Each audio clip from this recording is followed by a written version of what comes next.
Hi, what's going on? Good morning. No, it's not a beer or anything. This is Waialua Lilikoi here in Hawaii. This is great. Anyhow, I wanted to put together a really quick video here about social media and corporate radio.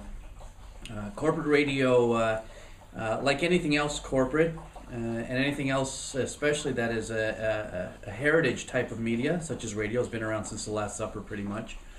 And more so than ever because of the fact that a lot of the administrators in radio have been around for a very long time and they speak of a certain generation. The implementation of social media has almost been like a Heimlich maneuver of having to do something because it's what everybody else is doing. I understand how radio works. I understand it's about selling the spots, NTR, and all kinds of fun little ways to make money.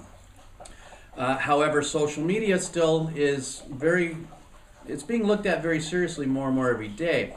One of the issues that I run into, though, is I was brought on to a company in early 2009, was I was extremely limited with the ability of social media that I could implement because of the fact that probably within the first 3 months of me working there, 3 of our power talent jocks were cut because of the overhead and the fact that the Titanic radio crashed into the iceberg of the economy and forward technology and social media. Perfect storm, and that big blip blip blip that we're hearing, unfortunately, is corporate radio or major radio. So now that more and more social media is being taken seriously, one of the things, like I said earlier, was the fact that the limitations of what it was I was able to do was because I had no talent. Social media is based on real-time relationship and conversation. Though a lot of corporations around the world with many different verticals are trying to use social media as far as setting up community programs and stuff, at the end of the day, as hard and diligent as most of these people will work on it, it will be, I don't want to say an epic fail, but it'll be very difficult because there are hundreds of thousands, if not millions, of other conversations that are going around that. And though you might want to try to implement something to nudge the conversation in a particular way, the people have the power now. And that's just the way it's going to be, and it's going to become more and more powerful. As far as radio and social media, the most powerful aspect of what radio still has that can really play in really well with social media is talk radio. There's all kinds of talk radio out there, political, religious, sports, science, technology, how-to, you name it. Very, very powerful, and you can really make a serious impact with social media. Using sites like Ustream or Stick'em or Livestream.com, these are public live streaming video sites where they allow you to stream through their sites. They allow you to embed the player anywhere you'd like, so you can embed it into the radio website. They also allow you to embed the chat room.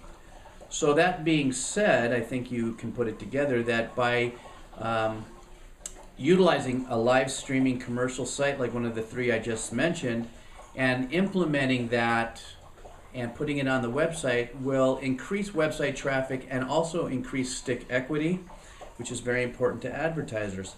A lot of the advertisers who are still currently buying on radio understand the call to action relevance of doing so, but more and more are they getting into social media, the more and more they're looking to form alliances with media companies that are also in that game, where understanding that radio is just doing what it can to save what it's got.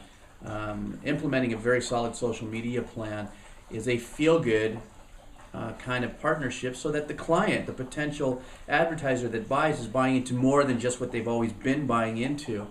And unfortunately, the AEs are going out having to go into different sectors of the market of new business that aren't spending a lot of money.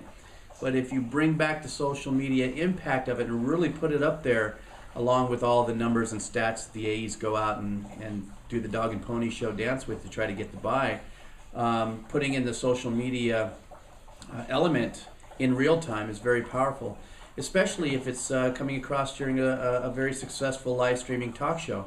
Then you can sell presents packages, and like I said, it's not going to save radio, but if you nourish this now, probably within the next 6 months to a year, you'll see a tremendous increase in opportunities of new streams of income for radio using these sites. So Live streaming video is very powerful with talk show. I did do a test with one of my morning show hosts, and I don't send that link out to many, but it was very successful. Except the only issue that we had there was it was a great show. It was received well. As a matter of fact, we even had somebody who wanted to buy against it right there on the spot. But the issue is, the terms of service is that while we're using their method of streaming the live show while live music was playing, how did that fall under the professional rights organizations such as ASCAP, BMI, SOSCAN, et cetera, et cetera. So there's still some questions, but you know, I'm a cease and desist kind of guy, so I pulled the trigger anyhow, and you know, the worst they can do is say stop. So that's my story, and I'm sticking to it. Social media, live streaming, and talk shows can be very powerful. Investigate it.